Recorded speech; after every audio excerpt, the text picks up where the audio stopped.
어느덧 시편 마지막 150편입니다. 6절 말씀을 읽고 말씀을 나눕니다. 호흡이 있는 자마다 여호와를 찬양할지어다. 할렐루야. 신령한 복은 찬양하는 삶이다. 라는 제목으로 말씀을 나눕니다. 이제 시편이 다 끝나갑니다. 오늘이 마지막인데 마지막 146편부터 150편까지는 할랄 시편, 그래. 할렐루야로 시작해서 할렐루야로 끝나기 때문에 보통 할랄 시편이다 이렇게 부르죠. 그리고 마지막 150편에서도 할렐루야가 특별히 강조되기 때문에 대할렐루야 찬송 혹은 대할렐루야 시편이라고 부릅니다. 또한 시편 150편에는 찬양이라는 말이 11번이나 이제 반복이 돼서 나오는데 할렐루야는 시편 전체를 마무리하는 성령의 외침이죠. 이것이 이스라엘이 이제 역사를 통해서 내리고자 하는 가장 중요한 결론적인 외침이다. 이렇게 우리는 이해할 수 있을 것이죠. 분당 새별교회 이한규 목사님 여러분 보신 분도 계실 텐데 시편 150편에서 한 가지 특징을 주목을 하죠. 이 시편이 철저하게 육하 원칙에 의해서 진행된다는 점입니다. 육하 원칙을 기준하여 진행되는 시가 의미하는 교훈이 무엇일까?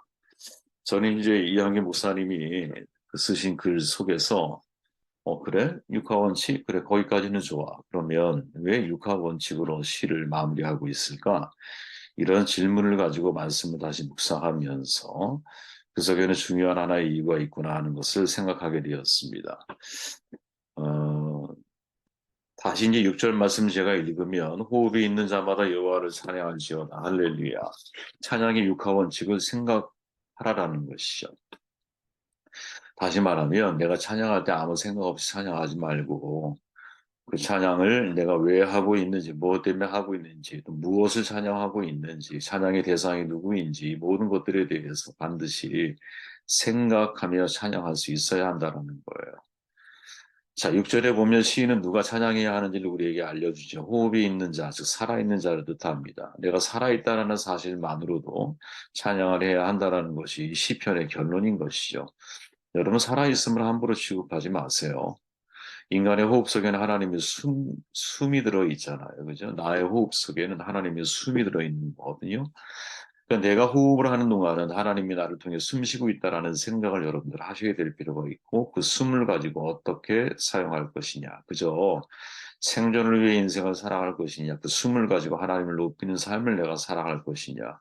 바로 그것이 찬양하는 사람에게 있어 매우 중요한 삶의 태도라는 것이죠. 1절 말씀을 보면 할렐루야 그의 성소에서 하나님을 찬양하며 그의 권능의 궁창에서 그를 찬양할지어다. 이 땅에서의 성소와 하늘 권능의 궁창, 즉 시인은 언제 어디서 찬양해야 하는지를 우리에게 알려주고 있죠. 성소가 하나님이 임재하는 곳이라고 할 때 하나님의 임재는 장소를 불문하잖아요. 여러분 사마리아 여인께 예수님의 말씀을 기억하잖아요. 이 산에서도 말고 예루살렘에서도 말라. 즉 다시 말하면 장소의 구분이 중요한 게 아니다. 너희가 아버지가 예배할 때, 즉 때의 종교로 바뀌는 것이 바로 기독교의 예수님의 말씀을 기점으로 이루어지는 것이죠. 다시 말해 언제 어디서든 내가 하나님을 찬양하라는 것이죠. 여러분이 살아가는 삶의 어떠한 자리에서도 예배당에 와야만 내가 예배를 드리고 기도할 수 있다? 이건 여러분 사실은 거짓말입니다. 왜냐하면 하나님은 언제 어디서든 우리와 함께 동행하고 계시고 무소부재하신 분이기 때문에 내가 하나님을 찬양하는 바로 그 제가 예배의 자리고 그 자리가 성소가 되는 것이죠. 야곱은 광야에서 하나님을 만나는 거예요. 하늘 사닥다리를 본 것도 광야였던 거예요.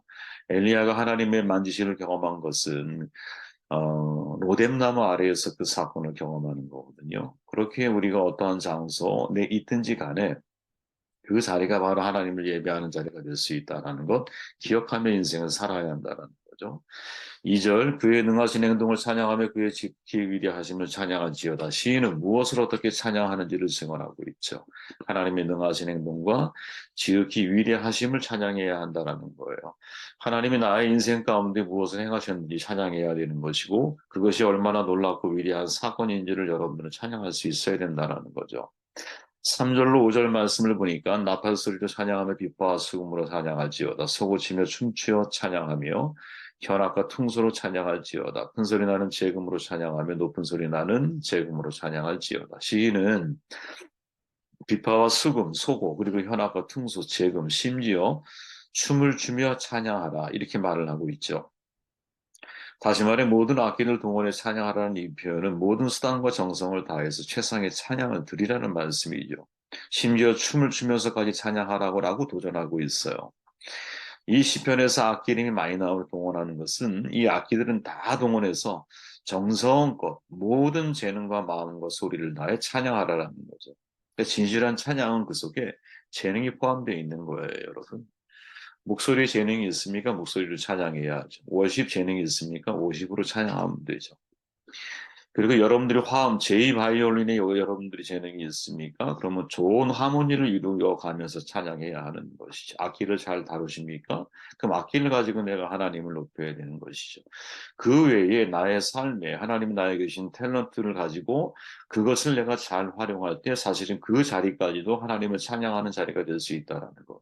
그래서 여러분 직업이라고 베르프기 사실은 종교개혁자 마틴 루터가 처음 사용한다는데 표현을 해야 되는데 직업이라는 단어를 만들려고 하다 보니 소명에 가까워. 그래서 베르프라고 하는 단어를 사용했다고 전해져요. 우리가 하는 일 속에 사실은 소명이라는 것이 있기 때문에 일을 잘한다라는 것은 하나님을 높이는 행위가 될 수 있다라는 것. 이걸 여러분 우리가 잊으면 안 된다고 생각을 해요. 다시 2절 말씀을 보면 그의 능하신 행동을 찬양하며 그의 지극히 위대하심을 따라 찬양할지어다. 시인은 왜 찬양해야 하는지를 증언하고 있는 것이죠. 같은 말씀이지만 천지 만물을 창조하시고 섭리하시고 무엇보다 구원의 은혜를 베푸신 하나님의 능력과 위대하심을 찬양하라는 거예요. 그 위대하신 행동이 뭐냐? 하나님이 과거에 하셨고 지금도 하시고 앞으로도 하실 바로 그 지극히 위대하신 행동이 뭐냐? 과거에는 이 세상에 천지를 창조하시고 그리고 또 과거에 하나님이 우리를 구원의 자리에 인도하시고 또 그 과거에 하나님이 임마누엘 하나님으로 우리와 동행하시면서 그 하나님이 영원까지 지금까지 그죠? 우리에게 생명을 주시는 그날까지 물론 그 이후에는 우리가 영원히 하나님과 동행할 날을 맞이하게 되겠지만 그 모든 과정을 통해서 하나님이 나와 함께 하시고 나를 돌보시고 보호하시고 이끌어 가셔서 성도의 견인하심 결국 하나님 앞에 기쁨 드리는 삶 가운데로 나를 이끌어 가실 거라고 하는 바로 이 전체의 내용 속에서 이한규 목사님은 육하 원칙을 주목하는 것이죠. 육하 원칙, 누가 언제 어디서 무엇을 어떻게 왜 이렇게 구성되죠. 우리가 영어 첫 글자를 따서 OW1H라고 부르기도 하잖아요. 그죠? 보통 이제 매스컴이나 이런 보도기사, 신문이나 이런 데서는 육하원칙을 대단히 중요하게 여기죠.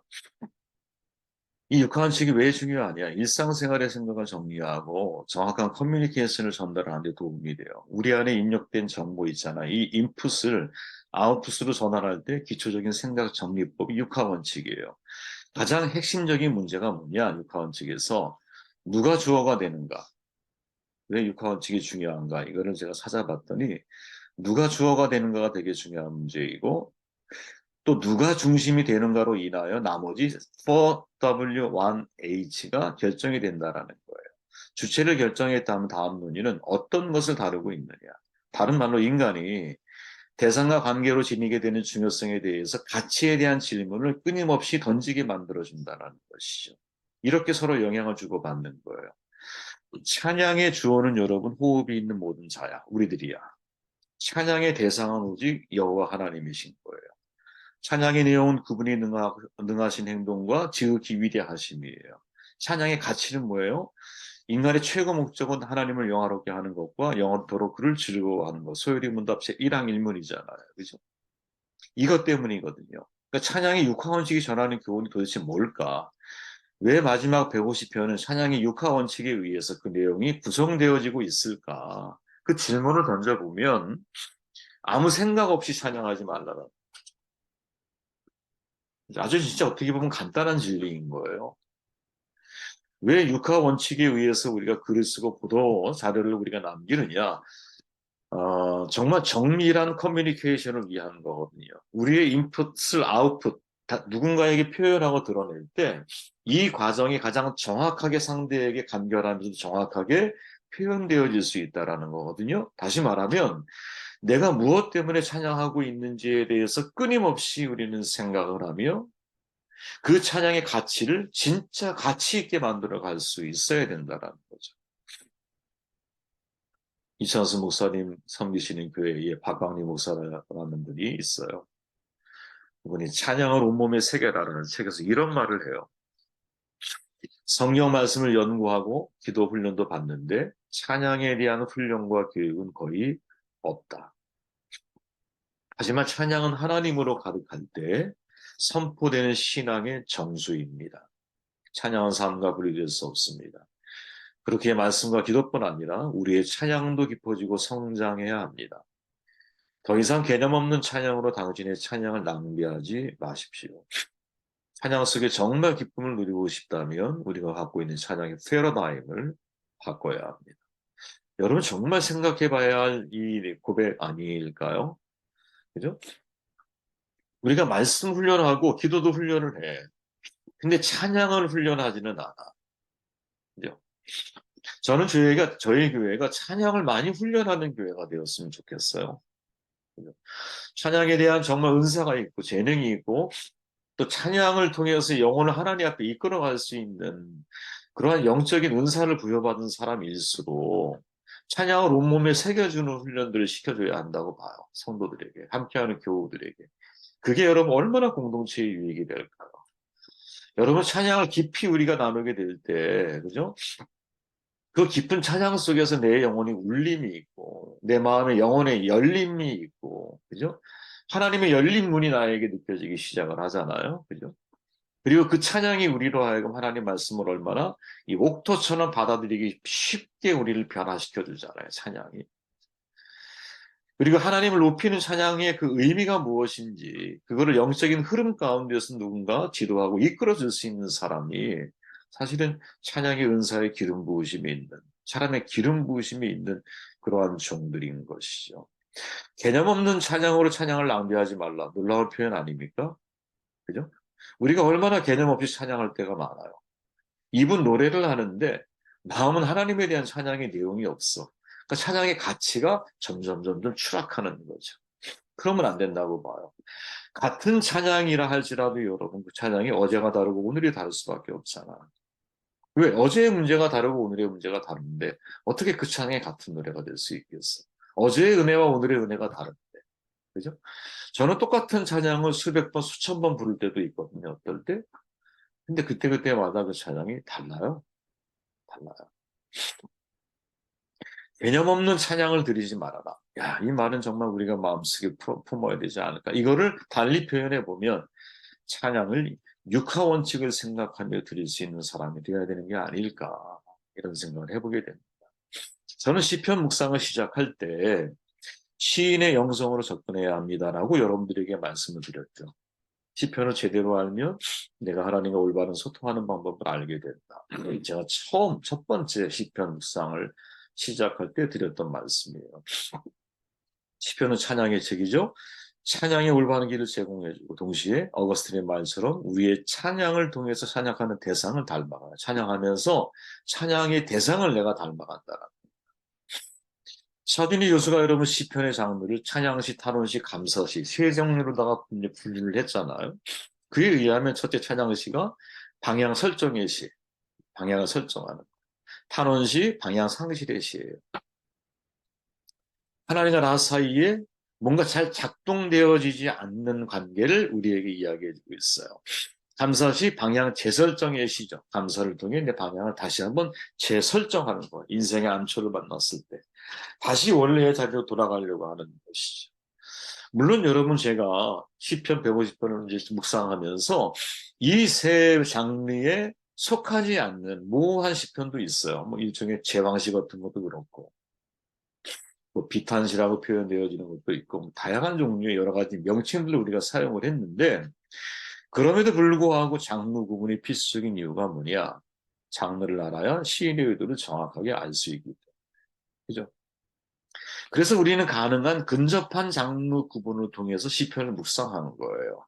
제가 여러분들에게 찬양시, 탄원시, 감사시 세 종류의 이 뼈대를 가지고 뭐 중간중간 다른 표현을 썼다 할지라도 그 뼈대 뿌리는 뭐냐면 이 찬양, 탄원, 감사라고 하는 세 장르에서 움직였던 거예요. 그죠? 각 시편의 장르들이 구분되듯이 여러분, 시인들이 마주한 현실적인 상황은 모두 다르거든요.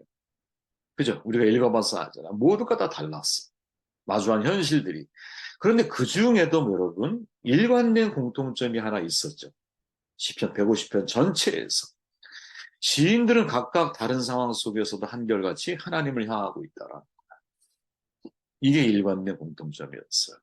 하나님의 도우심과 구원을 찬양할 때도 하나님을 바라고, 실패와 좌절, 도피 중에 이 고통과 고난, 그럴 때도 하나님을 바라고, 그죠? 때로 하나님을 원망해요. 하나님 나를 버리셨습니까? 은혜 베푸심을 잊으셨습니까? 원망으로 막 수없이 출발을 해. 그 도무지 하나님의 침묵이 언제 끝날지에 대한 염려까지도 느껴지는 시편이 있었어요. 그럴지라도 하나님을 바라고, 결정적인 순간 인생의 역전을 이루실 하나님을 기대하며 하나님께 시선을 고정하고 있어요. 이게 시인의 영성이라는 거지. 그리고 이게 동시에 우리의 영성이어야 한다. 방향을 바르게 설정되었을 때도, 방향을 상실했을 때도, 방향을 재설정해야 할 때도 우리의 방향을 바르게 수정하기 위해서 하나님께 시선을 고정해야 한다는. 시편 1편이 1절이 여러분 이렇게 출발하죠. 복이 있는 사람 이렇게 출발해요. 그리고 시편 150편 마지막 절은 할렐루야로 끝을 맺어요. 그러니까 진짜 복 있는 사람은 어떤 인생의 끝을 맺는 사람이냐? 할렐루야의 인생으로 끝을 맺는 사람이고. 다시 말하면 신령한 복이 뭐냐? 하나님을 찬양하는 삶입니다. 그래서 에베소 교회를 향해서, 에베소는 교회론이잖아요. 바울이 이렇게 말하는 거예요. 찬송하리로다. 하나님과 우리 주 예수 그리스도의 아버지께서 그리스도 안에서 하늘에 속한 모든 신령한 복을 우리에게 주시고, 그리고 6절에 가보니까 그가 사랑하시는 자 안에서 우리에게 거저주시는 바 그의 은혜의 영광을 찬송하게 하려는 것이라. 아멘. 그럼 진짜 신령한 복을 받은 사람은 누구일까? 하나님의 은혜의 영광을 찬양하는 사람인 거죠. 언제 어디서든, 먼저 방향이 옳든 방향에서 상실했든 방향을 재설정했든 언제 어디서든 간에 무엇을 하든지 간에 내가 그 상황 속에서 하나님을 찬양하려고. 진정한 영성이 뭘까? 한 길 가는 나그네의 삶을 실천하는 거예요. 문제는 그 길은 내가 원하는 대로 평탄대로의 길이 아니야. 첩첩산중의 길이라는 거예요. 원치 않는 문제들에 대한 해결 능력을 내가 가지고 있을까? 이걸 인문학에서는 문제 해결 능력, 혹은 회복 탄력성, 혹은 자기 효능감, 다양한 개념을 그 속에다가 막 우리가 대입을 시켜요. 근데 시인은 이것을 어떤 식으로 표현하냐? 시적이죠. 방향 설정, 방향 상실, 방향 재설정이라는 과정으로서 묘사를 해. 누구나 고난이 있어. 실패와 좌절을 경험을 해요. 인생의 방향을 설정하고 달려가다가 방향을 상실한 것 같은 느낌을 받을 때도 있어요. 이때 중요한 것은 뭐냐? 방향을 재설정하는 능력이죠. 시편에 등장하는 시인들은 수많은 실패와 좌절, 고통과 고난, 그로 인한 탄원, 나아가서 미래에 대한 부정과 긍정 사이를 계속 오가고 있어. 그럼에도 시인은 하나님께 시선을 향하고 있어요. 그리고 마지막 외침과 고백이 뭐예요? 할렐루야죠. 이게 진짜 영성가의 삶이 아니겠느냐. 나그네기를 통해서 나는 사라지고 하나님만 바라보는 거죠. 나그네 삶을 통해서 어떠한 모든 상황 속에서 저는 하나님의 말씀을 듣기를 원한다고 그랬잖아요. 지금 시인들은 모든 상황 속에서 하나님의 은혜를 기대하고 하나님을 찬양하고 있다는 거죠. 이게 진짜 영성 있는 사람의 모습이 아닐까. 그래서 시편을 만약에 한 단어로 제가 정리를 한다면 스피리추얼리스트가 아닐까.